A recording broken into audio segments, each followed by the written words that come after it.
오늘은 로마서 8장 26절 27절을 본문으로 하여서 성령도 우리의 연약함을 도우시나니, 이 같은 제목으로 말씀의 은혜를 나누기 원합니다. 제목을 한번 크게 따라해 주시기 바랍니다. 성령도 우리의 연약함을 도우시나니. 많은 사람들이 외롭고 힘들고 지친 인생을 살아가고 있습니다. 특별히 마음이 한없이 우울하고 힘들어서 낙심이 되어 모든 것을 포기하는 사람들이 늘어나고 있습니다. 너무나 힘들고 어려운 순간에 아무도 옆에서 위로해주고 붙들어줄 사람이 없기 때문에 그러한 극단의 선택을 하고 있는 것입니다. 그러나 그것은 우리나라의 자살이라고 하는 극단의 선택을 한 13,195명에 대한 이야기만은 아닙니다. 온 세계가 지금 고통 가운데 탄식을 하며 살아가고 있습니다. 왜 이렇게 온 세상 사람들이 수많은 고통 가운데서 탄식하게 되었느냐? 그 기원은 인류상 아담과 하와가 죄를 짓고 타락한 데서 시작이 된 것입니다. 죄의 결과로 형벌이 임했습니다. 환경이 저주를 받고 가시와 엉겅퀴를 내게 되었고, 육신에는 질병과 사망이 다가오게 된 것입니다.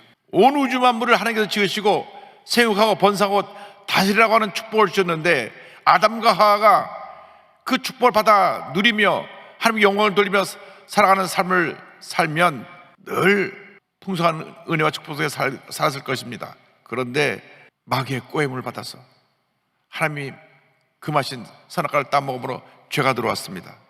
그래서 그 축복을 마귀에게 빼앗겨버렸습니다. 온 세상이 마귀의 영향권에 들게 된 것입니다. 악한 원수 마귀가 공중권세를 잡고 지금도 온 인류를 파멸로 이끌어가고 있는 것입니다. 마귀가 우리에게 온 것은 도적질하고 죽이고 멸망시킨 것뿐입니다. 그러나 예수님이 오신 것은 우리를 살리러 오신 것입니다. 온 인류의 희망은 예수 그리스도이십니다. 그렇습니다. 예수님만이 우리의 길이 되시고 진리가 되시고 생명이 되십니다. 예수 믿고 우리는 주님 안에서 행복한 삶을 살아가야 할 것입니다. 그런데 예수를 믿는 그 순간 우리의 삶이 단번에 행복으로 바뀌는 것은 아닙니다. 우리가 육신을 입고 있는 동안에는 육에 속한 사람, 옛사람과 싸워야 되는 것입니다. 이 육신의 몸을 벗어버리는 날까지 우리는 끊임없이 옛사람과 죄와 싸워야 합니다. 문제는 분명히 내가 예수 믿고 새 사람이 되었는데 아직도 죄성이 남아있어서 자꾸 죄의 유혹을 받고 죄에 끌려간다고 하는 것입니다. 미워하고 분노하고 다투고 부정적인 생각이 들어서 부정적인 생각이 내 마음을 덮어버리고 남에 대해서 편찮은 마음을 갖고, 그래서 삶의 여러 가지 문제를 안고 사는 사람들이 많이 있습니다. 그렇습니다. 어린 양 예수 그리스도의 보혈의 능력과 주님이신 이 말씀으로 우리가 마귀와 싸워 이기는 것입니다. 마귀를 대적해야 됩니다. 절대 흑암의 권세에 눌려서 죄짓고 불의하고 방탕한 삶을 살면 안 되는 것입니다. 싸우고 또 싸워서 이겨야 되는 것입니다. 베드로 사도가 권면합니다. 베드로전서 5장 8절 9절입니다. 근신하라, 깨어라, 너희 대적 마귀가 우는 사자같이 두루다니며 삼킬 자를 찾나니 너희는 믿음을 굳건하게 하여 그를 대적하라. 근신하라, 깨어라, 영적으로 깨어서 마귀와 싸워 승리하라고 주님 말씀하셨습니다. 염려, 근심, 걱정, 미움, 다툼, 분노, 거짓, 탐욕, 이 모든 것이 다 마귀로부터 온 것입니다. 절대 마귀의 꼬임에 속지 않게 되기를 바랍니다. 스스로 의로운 재판장이 되어서 자꾸 남을 갖다 정죄하고 다투는 것도 성령의 역사가 아닙니다. 마귀가 넌 의롭다, 남을 판단하고 정죄하고 저 사람을 야단쳐라, 자꾸 충동하고 분노를 일으키고 다툼을 일으키는 것입니다. 우리는 예수 그리스도의 능력으로 흑암의 세력을 물리치고 사랑하고 용서하며 살아야 되는 것입니다. 절대 긍정, 절대 감사의 믿음으로 무장해서 약속의 말씀 붙잡고 우리가 나갈 때 성령께서 우리를 도와주시는 것입니다. 성령께서 우리를 도우신다고 주님 말씀하십니다. 성령이 우리를 도우십니다. 예수의 영이신 성령이 우리 마음 가운데 오셔서 천국 갈 때까지 우리와 함께 하시며 우리를 도와주시고 우리에게 은혜를 주시고 우리에게 능력을 주시고 우리에게 주님의 사랑을 넘치게 부어 주시는 것입니다.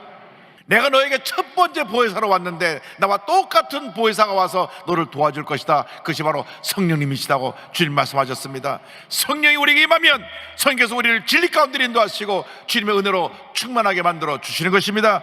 성령으로 충만하게 되면 기쁨이 넘쳐나고 감사가 넘쳐나고 내가 만난 예수님을 전하지 않고는 견딜 수 없는 그 같은 은혜가 임하게 되는 것입니다. 이 성령께서 우리 삶 가운데 오셔서 우리의 연약함을 도우시고 우리를 위해서 탄식하며 기도하십니다.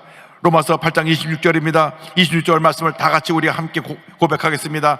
이와 같이 성령도 우리의 연약함을 도우시나니 우리는 마땅히 기도할 바를 알지 못하나 오직 성령이 말할 수 없는 탄식으로 우리를 위하여 친히 간구하시느니라.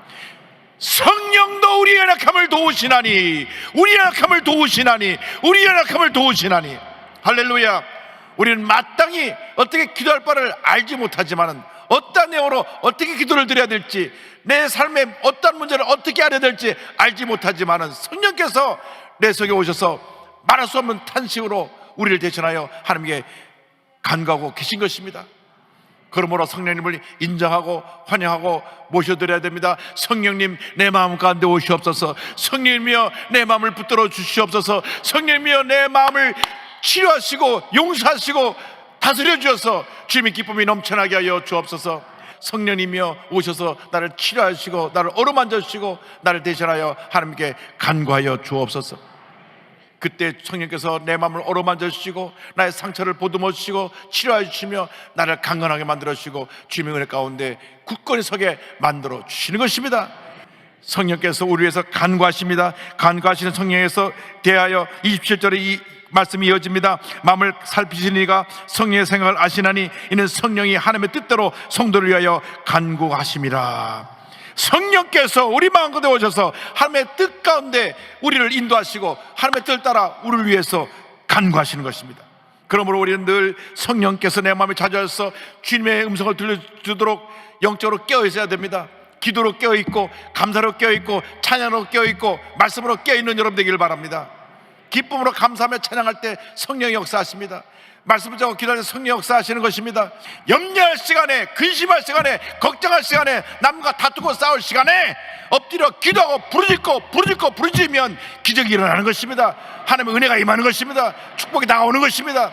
우리들의 문제가 무엇입니까? 내가 하나님에 대해서 내가 판단하고, 내가 하나님에 대해서 내가 분노하고, 내가 하나님에 대해서 스스로 상처받고 모든 걸 결정하고 하다 보니까 모든 문제 속에 갇혀버리는 것입니다. 여러분 고백하시기 바랍니다. 나는 아무것도 아닙니다.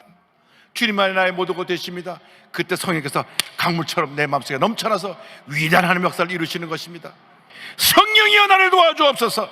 성령이여 나를 도와주셔서 내가 성령으로 충만하여 주님의 은혜 가운데 영혼이 잘됨같이 범사를 달리며 강건하게 되고 생명을 더 풍성히 하는 은혜가 임하게 하여 주시옵소서.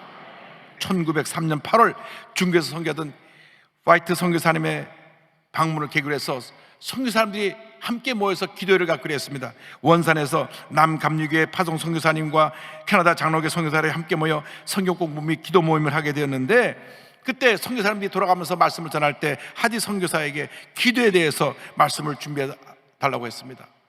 그가 말씀을 준비하다가 모든 문제 원인이 자기에게 있는 것을 알게 되었습니다. 내가 성령의 인도함을 따르지 않고 내 개인의 교만함으로 이곳에 와서 선교한다고 그러다가 이 같은 선교의 사역에 열매가 없다는 것을 알고 그는 회개했습니다. 그가 회개할 때 성령의 은혜가 임합니다. 여러분, 진정한 부흥은 회개로부터 일어나는 것입니다. 우리가 오늘 회개해야 됩니다. 우리가 교회를 위해서 기도하지 못하고 회개해야 됩니다. 성령 충만하지 못하고 회개해야 됩니다. 크고 작은 죄를 회개해야 됩니다. 감사하지 못하고 회개해야 됩니다. 남을 비판하고 남과 다툰 것 회개해야 됩니다. 고집과 교만을 회개해야 되는 것입니다. 회개할 때 성령이 임하는 것입니다. 주여 우리의 마음의 문을 열어주셔서 우리가 회개하고 성령 충만함 받아 위대한 하나님의 역사를 이루는 우리 모두가 되게 하여 주시옵소서. 우리가 주 앞에 눈물로 회개하고 성령 충만함을 받을 때 메마랐던 우리 심령에 담배 같은 성령의 은혜가 임하여서 하나님의 위대한 역사를 이루는 우리 모두가 될 것입니다. 여러분, 내 힘으로 되지 않습니다. 성령의 은혜가 임해야 되는 것입니다. 성령이 오시옵소서. 성령이 오시옵소서. 바람같이 불같이 생수같이 내 마음 가운데 오셔서 이 굳은 땅 같은 내 마음을 녹여주시고 적셔주셔서 옥토로 변화되게 하여 주옵시고, 회개하지 못한 심령이 회개하고 변화되어 하나님 영광에 살아가는 우리 모두가 되게 하여 주옵소서. 이거 듣는 은혜가 여러분 모두에게 임하게 되기를 바랍니다. 기도하겠습니다. 사랑과 은혜와 자비가 무한하신 하나님 아버지, 우리의 고집과 교만과 불순종을 회개합니다. 용서하여 주옵소서. 우리가 다 성령으로 충만하지 못해서 회개하지 않고 늘 내 고집대로 살았기 때문에 많은 잘못을 했습니다. 용서하여 주시고 철저히 회개하고 변화되어서 성령 충만받아 위대한 하나님의 사람으로 쓰임받는 저희 모두가 되도록 은혜 내려 주옵소서. 예수님의 이름으로 기도 올리옵나이다. 아멘.